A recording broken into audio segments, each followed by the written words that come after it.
Welcome back to Movies TV Mad. Of course, you can follow me on Twitter at Movies TV Mad. Welcome. Why The Dark Knight isn't the best Batman movie of all time, and why I'm sick to death of hearing it's the best Batman movie ever, and how the Batman is equally as good, but not better. Think about the Batman movies we've seen, right? What can we class as a Batman movie? The Batman 66 movie, Batman 89, Batman Returns, Batman Forever, Batman and Robin, Batman Begins, The Dark Knight itself, The Dark Knight Rises, Batman vs Superman is partially a Batman movie, so it's a Batman movie, right? There's a lot of Batman movies out there. So to claim The Dark Knight is the best one, I don't understand it. Why that movie is held with such reverence. Now, let me be clear here. The Dark Knight is a great movie and an even better Batman movie. It works on so many levels. On an intellectual level, what they do, what they make the Joker do in that movie is fucking great. On a societal level, what you do near the end there, when they both, they're both on those boats and they've both got the chance to blow each other up, that's amazing. And how the Joker tries to prove that, what's his name? I forgot his bloody name now, the district attorney. But, this is a white knight. This is a good guy. He's trying to clean Gotham up. But the Joker proves that he can bring anyone down to everybody else's level. So it's an interesting thing. It's a great movie. And Christian Bale shines yet again, by the way. Not many people were talking about Christian during The Dark Knight, which really pissed me off. And I know Heath Ledger gets all the kudos. He died tragically. It was an amazing performance, one of the greatest CBM performances. But one great CBM performance from an actor who's no longer with us, it doesn't make it the best CBM of all time or the best Batman movie of all time. People were getting overly emotional. And especially our friends, the critics, who hold that movie with such reverence. I wonder how often they've gone back to see that movie. I don't believe that The Dark Knight, in my opinion, is as good as Batman 89 or Batman Returns or Batman Begins even. Or even Batman vs Superman Dawn of Justice, which is a sensational movie, by the way. And I'm going to say this, I don't think it's as good as the Batman. But The Dark Knight is an excellent Batman movie, no question. But I don't understand it. I don't understand how that movie is better than the ones I've just listed. Batman 89 is an incredible achievement. The first serious Batman motion picture. The pressure that Tim Burton must have been under. And he did it. And to say that that film, starring Jack Nicholson and Michael Keaton, isn't anywhere near as good as The Dark Knight, is shocking to me. His Gotham City is how Gotham should be. A fantastical looking metropolis rather than a real world city. Pure escapism. The way Batman moves, the way he's in the shadows, his aggression, even at times how he smiles at the Joker when they're having some banter when they first meet. Nice outfit. I like all that. I love all that. The whole thing's brilliant because it switches in tones. The Batman 89 doesn't stay within one tone. It flips it. The Joker gets very campy at times, but then he gets very dark. Nicholson's Joker is an insane take on the King of Comedy, right? The clown prince of crime. It's an amazing take. It really is. And Nicholson definitely should have won an Oscar for it. Nicholson was a sensational actor. I'm very sorry that he's suffering with dementia these days. And it's an amazing, and to even say that Ledger's performance is better than what Nicholson did is astounding to me. Now, obviously, Ledger's Joker is sensational. It's a great version of the character. But I think about this very deeply. Is it really a better performance or a better take than what Nicholson did? You could argue that Nicholson's take is more accurate in the origin material than Ledger's. Not that that should be a judgment, because you adapt things, you give your take, and that's fine. But in what premise is Ledger's version of the Joker and performance better than the master of performance, Jack Nicholson? How? Where? Why? I don't think it is. I think he equaled that level of performance, and it's great. I mean, they're extremely different takes, which I love. And I love what Ledger did. None of us thought he could do it. He shocked the world with the Joker he gave us. But to say he's better than Nicholson's Joker, to say that The Dark Knight is better than Batman 89 is a huge take. And then we go to Batman Returns, which a lot of people call overstuffed and a bad movie. It's not. Batman Returns is one of the best Batman movies ever made. It is not overstuffed. In fact, what we get from that film is sensational. An amazing, iconic version of Selina Kyle, aka the Catwoman, played by the multi-talented Michelle Pfeiffer. Then you get DeVito's Penguin.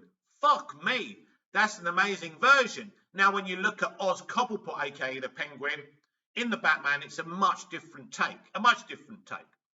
It's just as good as what DeVito does, but it's different. I wouldn't put either of Burton's efforts any lower than what Reeves has done or what Chris Nolan did. They're different. They're all great. We don't seem to be able to celebrate things and say they're as good, they're as epic. Everything has to be the best thing ever. We have to put one thing against the other. And that's what I don't like. But I'm still mystified by the take that The Dark Knight is the best one. I don't see it. I don't think The Dark Knight is anywhere near as good for so many reasons as Batman Begins. Batman Begins is a sensational launchpad for a Batman trilogy. It's amazing. Without Batman Begins, The Dark Knight isn't fucking possible. And Batman Begins did all the groundwork. But it's a sensational movie. Again, Bale should have at least been nominated for an Oscar for his performance. He gives this deep dive into the psyche of Bruce Wayne. It's a fucking character study of Bruce Wayne. The Batman is as well, but this was there first. Bale gives a brilliant performance. Liam Neeson is fantastic as Ra's al Ghul. All the actors are great. Nolan does a great job. It's just a brilliant film that I absolutely adore. Emotionally, it got to me, this film. I loved it.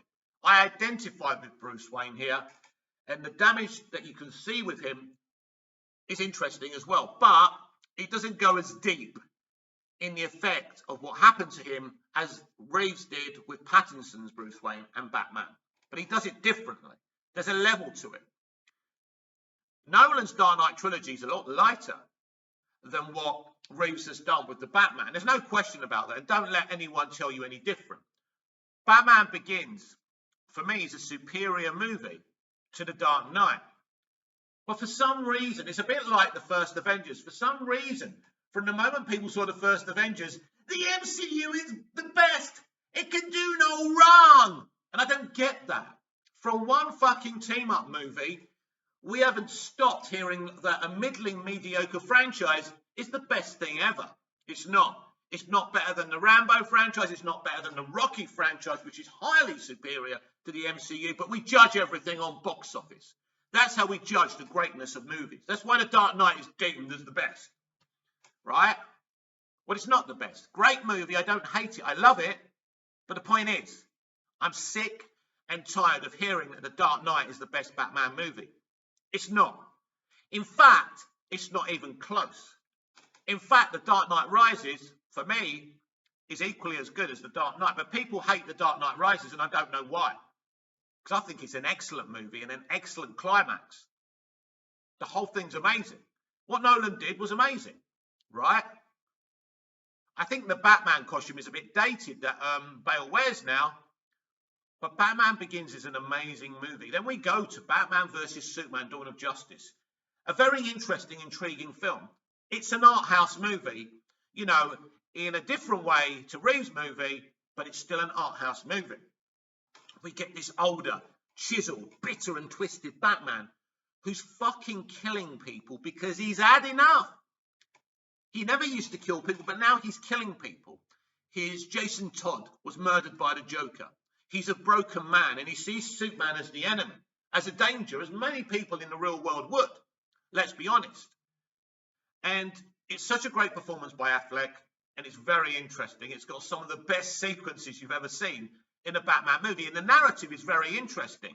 People say, well, this is not our Batman. But at the end of the movie, he becomes your Batman again. You know why? And this is brilliant for a Batman movie, by the way, that some people call it. I think it's a Supes and a Batman movie equally. Another discussion for another time. But it's excellent because Superman heals this bitter and twisted hero. And I love that because Superman's my character, my man, my stand. That's where I'm at with Superman. And to have a movie where my hero, that I've been worshipping since I was a small boy, comes in and through his sacrifice heals Batman is an absolutely beautiful thing. So, in my opinion, The Dark Knight is nowhere near being the best CBM, the best DC movie, but especially, it's certainly not the best Batman movie, in my opinion. To many people, it's a sacrilege thing to say. But I want you to reevaluate your lists for your favourite Batman movie. And I'm going to leave the Batman out of this because many people haven't seen it. And I want to do a list when everyone's seen the movie so we can all have a chinwag about it. So pre the Batman, for me, it's Batman Begins, Batman Returns, Batman 89. They're definitely my top 3 Batman movies. And then Batman versus Superman probably. And I don't know where else I would go. But that's what I'm looking at. They're my top Batman movies. Because I think Burton is so underserviced with credit for what he did. Without Tim Burton's Batman 89, you wouldn't have Matt Reeves in the Batman, right? He started the thing off. The costume. He set the premise for that costume in live action. It's amazing what Burton did. Burton's a genius, and Burton was robbed for not getting his 3rd movie. And I'm hoping, because Keaton's back now, that we will get the 3rd Tim Burton and Michael Keaton collaboration. This has been Movies TV Mad. I'm Mick, your host with the most. Just ask your girlfriends and your wives. Like, share, comment, subscribe, hit the notification bell so you never miss this perfection. And I'll see you again for more videos. Oh, not more, Mick. Give it a rest. Sorry, I can't stop talking today. I'll be back soon. See you again later. Bye-bye for now. Until then, goodbye. Au revoir. Auf Wiedersehen. See you later.